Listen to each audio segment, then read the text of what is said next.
2014, uma produção do nosso país vizinho, a Argentina, ganhou grande atenção, tanto por parte da crítica quanto por parte do público em todo o mundo. Estamos falando de Relatos Selvagens, uma coprodução entre Argentina e Espanha, que ganhou diversos festivais ao redor do mundo, inclusive concorrendo ao Oscar de melhor filme estrangeiro. Esse filme conseguiu mais de 3 milhões de espectadores na Argentina, o que é um recorde se a gente observar a cinematografia recente local. Se observado o público desse filme no Brasil, foram aproximadamente 450 mil espectadores nas salas de cinema, o que é um número de destaque quando compreendemos as produções da América Latina exibidas nas nossas salas. Esse filme foi dirigido por Daniel Sfron e produzido, entre outros, por Pedro Almodóvar, um importante cineasta espanhol. E é curioso observar que ele se constitui de uma forma diferente do que habitualmente nós estamos acostumados a ver. Ele é construído a partir de episódios, de segmentos, como se fossem curtas-metragens, cada um com uma temática específica, com personagens específicos, com situações e crises também próprias.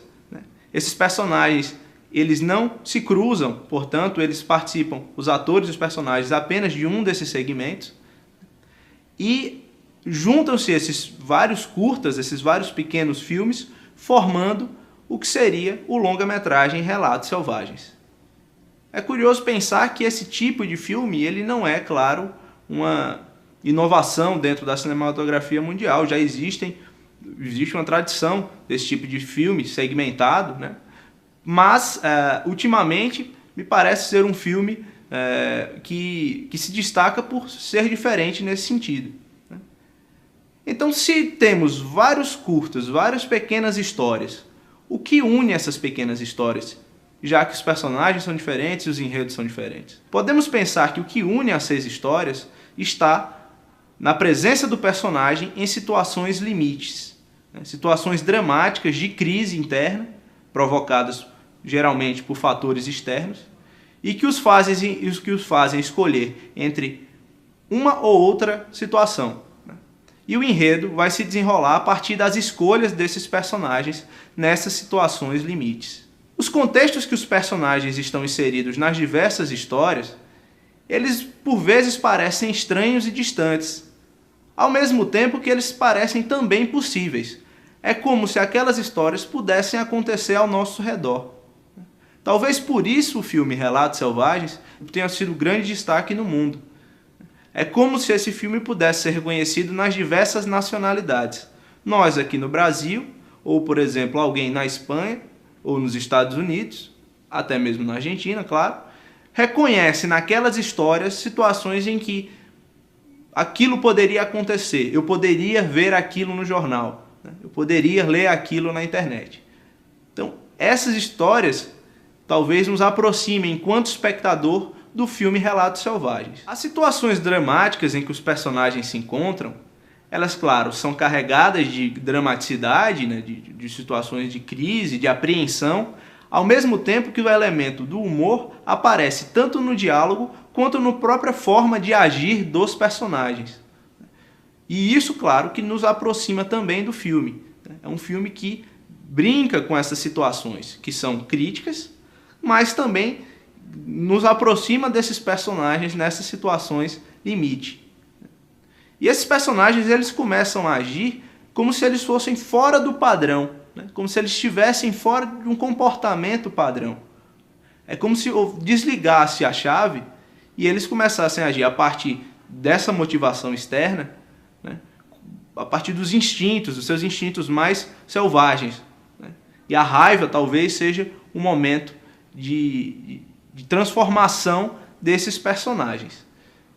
Um caso que nós podemos citar entre os 6 segmentos do filme Relatos Selvagens é o caso da rodovia, em que um insulto de um personagem acaba gerando toda uma série de situações, ora cômicas, ora super dramáticas, e que levam esses 2 personagens a uma condição de distanciamento, como se fossem seres primitivos. como se não pensassem racionalmente. Essas situações elas se desenrolam de tal maneira que esses dois personagens em confronto acabam morrendo ao final da história. E essas situações críticas e dramáticas elas podem também ser encontradas nos outros segmentos. Por exemplo, a vingança, tanto na primeira história do avião, quanto na segunda história do restaurante. É a vingança pessoal que move determinado personagem a agir, escolhendo se mata ou não os outros envolvidos na história. Claro que, como apontei anteriormente, essas escolhas elas são carregadas de dúvidas e parecem ser próximas às dúvidas que nós temos, né, aqui na sociedade, nos dias de hoje, na nossa sociedade contemporânea. Então, elementos como corrupção aparecem à tona, como a burocracia, como no caso do segmento em que o Ricardo Darín é o personagem principal, né, e que, a partir da multa levada pelo personagem, ele vai se deixando levar pela raiva, né, e pela sensação de impunidade até agir de uma maneira extrema, né, provocando uma explosão, literalmente. Né.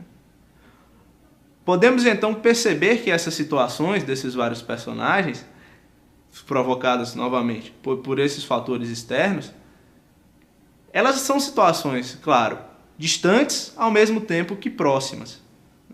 É como se também pudesse acontecer. Nós ficamos com raiva, por exemplo, quando recebemos uma multa. Essa relação do insulto, por exemplo, nós também perdemos, por vezes, a noção, né, da forma como agimos diante desse tipo de condição.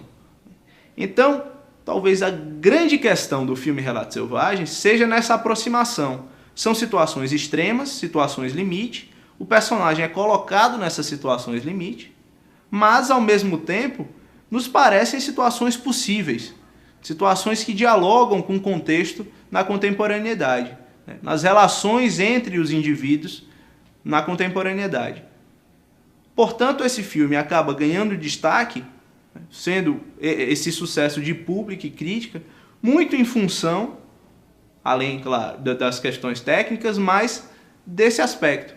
Nós nos reconhecemos de alguma maneira ali no filme Relatos Selvagens.